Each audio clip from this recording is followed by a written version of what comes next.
اعوذ باللہ من الشیطان الرجیم بسم اللہ الرحمن الرحیم سورۃ ہود بسم اللہ الرحمن الرحیم۔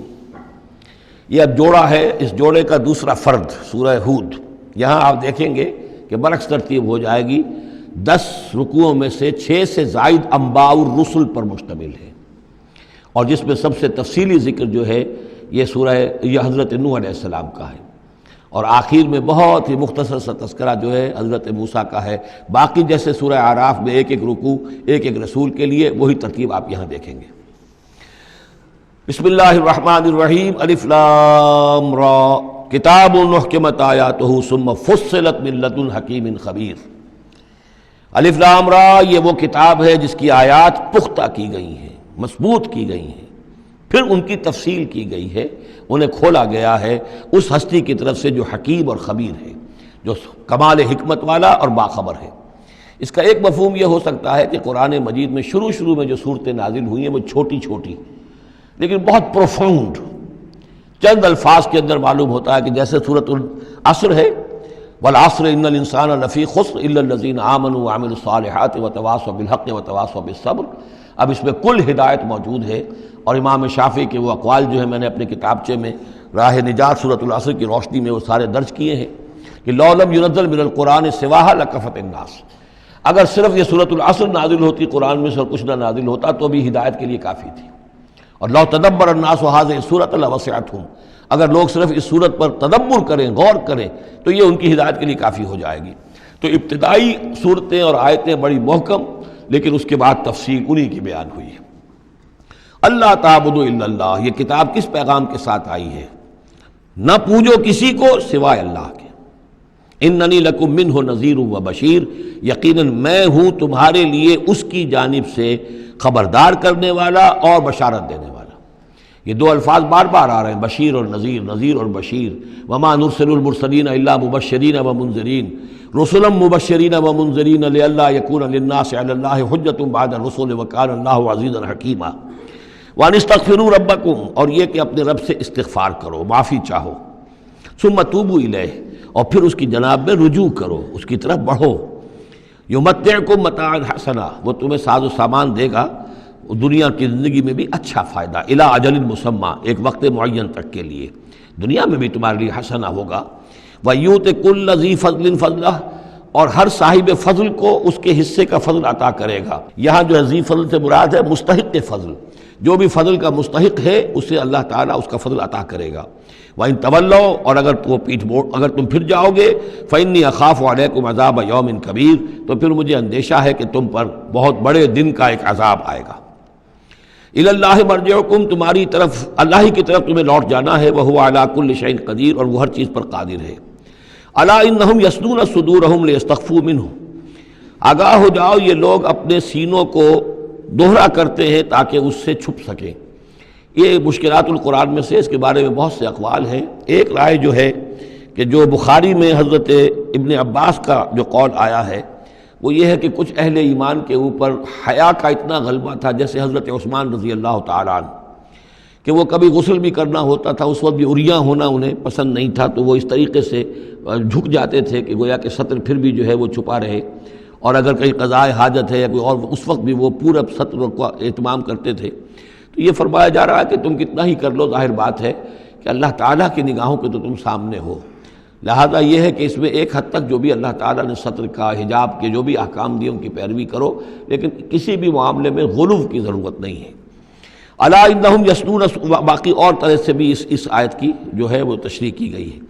الا انہم یثنون صدورہم لیستخفوا منہ، آگاہ ہو جاؤ وہ اپنے سینوں کو دوہرا کرتے ہیں کہ اس سے چھپ سکیں اللہ سے۔ الا حین یستغشون ثیابہم، حین یستغشون ثیابہم، آگاہ ہو جاؤ کہ جب وہ اپنے اوپر اپنے کپڑے بھی اوڑھے ہوئے ہوتے ہیں، یہ تو یہ کہ اس وقت جو ہے وہ اپنے سینوں کو دوہرا کر رہے ہیں، جب کپڑے لپیٹے ہوتے ہیں، یعلم ما یسرون وما یعلنون، اس وقت بھی اللہ جانتا ہے جو کچھ وہ چھپا رہے ہوتے ہیں اور جو کچھ وہ ظاہر کر رہے ہوتے ہیں۔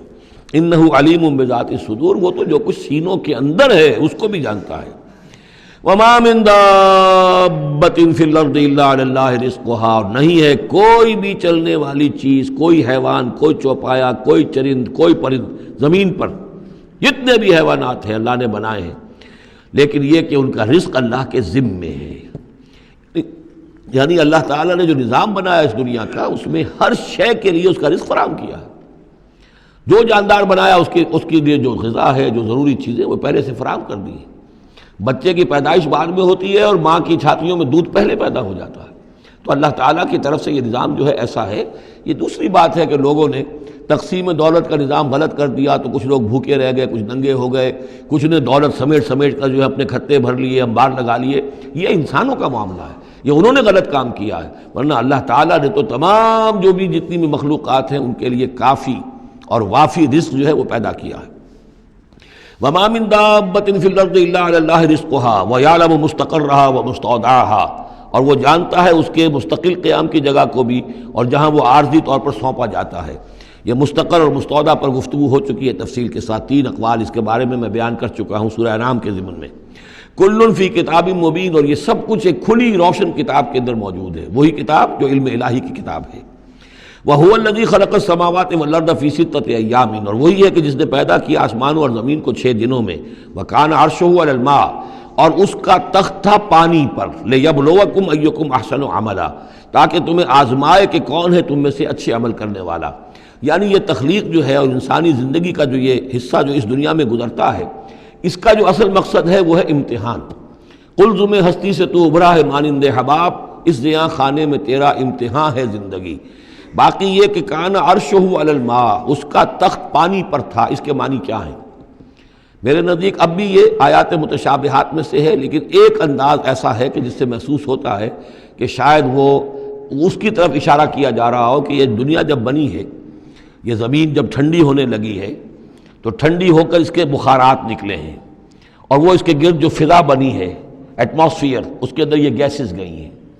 ان گیسز کے اندر جو ہے ہائیڈروجن اور آکسیجن کے ذریعے سے پھر پانی پیدا ہوا ہے، اور طویل عرصے تک بارشیں ہوتی رہیں. طویل عرصے تک، لاکھوں سال یہ کہتے ہیں کہ بارش ہوئی ہے. اور چونکہ جب زمین سکڑی ہے تو کہیں سے وہ اونچی ہو گئی، کہیں سے نیچی ہو گئی. سکڑتی ہے کوئی شے تو اس کے اندر نشیب و فراز پیدا ہو جاتے ہیں. تو بارش جب برسی ہے تو پھر یہ کہ سمندر وجود میں آئے ہیں. ابھی کوئی اور مخلوقات نہیں تھی، صرف یہ کہ اس زمین کے اوپر یا یہ کہ وہ پہاڑ تھے اور یا پانی تھا، بلکہ یہ کہ اکثر و بیشتر پانی ہی پانی تھا. پھر یہ کہ پانی اور جہاں پر مٹی پیدا ہوئی اور دلدلی علاقے بنے، اور دلدلی علاقوں کے اندر پھر وہ کچھ حیات جو ہے اس کی شکلیں پیدا ہوئی، چاہے وہ نباتاتی حیات تھی اور چاہے وہ حیواناتی حیات تھی. تو وہ جو ایک دور ہے جب کہ ابھی مخلوقات، اس زمینی مخلوقات کے اندر ابھی کوئی شے نہیں آئی تھی، کوئی حیوانات نہیں، کوئی سمندر کے کوئی جانور نہیں، کوئی زمین کے اوپر خشکی کے جانور نہیں. تو اس وقت جو ہے گویا کہ اللہ تعالیٰ کا جو تخت حکومت ہے اس زمین کی حد تک وہ پانی کے اوپر تھا. واللہ اعلم. وَلَئِن قُلْتَ، اور اگر آپ کہیں گے اِنَّكُمْ مَبْعُوثُونَ کہ تمہیں اٹھا لیا جائے گا من بعد الموت، موت کے بعد، لَيَقُولَنَّ تو کہیں گے وہ لوگ الذین کفروا جنہوں نے کفر کیا، ان ھذا الا سحر مبین، نہیں یہ تو کھلا جادو ہے. وَإِنْ أَخَّرْنَا عَنْهُمُ الْعَذَابَ إِلَىٰ أُمَّةٍ مَّعْدُودَةٍ، اور اگر ہم مؤخر کیے رکھیں ان سے اپنے عذاب کو ایک خاص مدت تک کے لیے، معین مدت تک کے لیے، لَيَقُولُنَّ مَا يَحْبِسُهُ تو وہ کہتے ہیں کس چیز نے روک رکھا ہے؟ وہ جہاز کہاں نظر انداز ہو گیا، آتا کیوں نہیں؟ محمد بہت سال ہو گئے تمہیں کہتے ہوئے جہاز آئے گا اور وہ عذاب آئے گا، وہ کہاں ہے؟ ما یحبسو، کس سے نے اس کو روکا ہے؟ الا یوم یاتیہم لیس مصروفا عنہم، آگاہ ہو جاؤ جس دن وہ ان پر آئے گا پھر وہ ان کی طرف سے پھیرا نہیں جا سکے گا. وحاق بہم ما کانوا بہ یستہزئون، اور ان کو گھیرے میں لے لیں گی وہ تمام چیزیں جن کا یہ استہزاء اور تمسخر کیا کرتے تھے. وَلَئِنْ أَذَقْنَا الْإِنسَانَ مِنَّا رَحْمَةً، اور اگر ہم مزہ چکھاتے ہیں انسان کو اپنی طرف سے رحمت کا، کوئی خوشی آئی ہے، کوئی دولت ملی ہے، کوئی اور مسرت کی بات ہوئی ہے، ثُمَّ نَزَعْنَا مِنْهُ، پھر جب ہم اس سے وہ چھین لیتے ہیں، لے لیتے ہیں، سلب کر لیتے ہیں، إِنَّهُ لَيَئُوسٌ كَفُورٌ تو وہ ہو جاتا بالکل مایوس، نہایت ناشکرہ. بھول جاتا ہے کبھی اللہ کی نعمت بھی تھی، کبھی اللہ کی نگاہ کرم بھی مجھ پر تھی، ٹھیک ہے آج مجھ پر سختی آ گئی ہے تو سختی نرمی آتی رہتی ہے، اللہ تعالیٰ کی طرف سے ہے. اگر نرمی بھی تھی تو اللہ کی طرف سے، اور سختی بھی آئی ہے تو اللہ کی طرف سے. اس پر شکر چاہیے تھا، اس پر صبر چاہیے، لیکن نہیں. انسان جو ہے لیئوس کفور، انتہائی مایوس اور نہایت ناشکرہ. ہم پر تو کبھی اللہ کی کوئی نظر کرم ہوئی نہیں. وَلَئِنْ أَذَقْنَاهُ نَعْمَاءَ بَعْدَ ضَرَّاءَ مَسَّتْهُ، اور اگر ہم مزہ چکھائیں اسے نعمتوں کا اس کے بعد کہ کوئی تکلیف اس کو پہنچی ہوئی تھی، لَيَقُولَنَّ ذَهَبَ السَّيِّئَاتُ عَنِّي، تو وہ کہے گا بس جی میرے دل اندر دور ہو گئے، ساری برائیاں اب تو ساری مصیبتیں ختم ہو گئیں۔ إِنَّهُ لَفَرِحٌ فَخُورٌ، اب وہ فرح اور فخور بن جاتا ہے، وہ یعنی اتراتا ہے، فخر کرتا ہے اور کہتا ہے یہ میں نے محنت کی، میں نے کوشش کی، میں نے تدبیر کی، دیکھا میں نے یہ شکل کی تھی جس کی وجہ سے کہ میری کاروبار جو بالکل ختم ہو رہا تھا، ڈوب رہا تھا، وہ ٹھیک ہو گیا۔ یعنی یہ کہ ہر حال میں اللہ سے دور، یہ نہیں جانتا کہ جو بھی معاملہ آیا تھا وہ اللہ کی طرف سے ہے، خیر ہو یا شر ہو وہ اللہ کی طرف سے ہے، اس سے ناواقف۔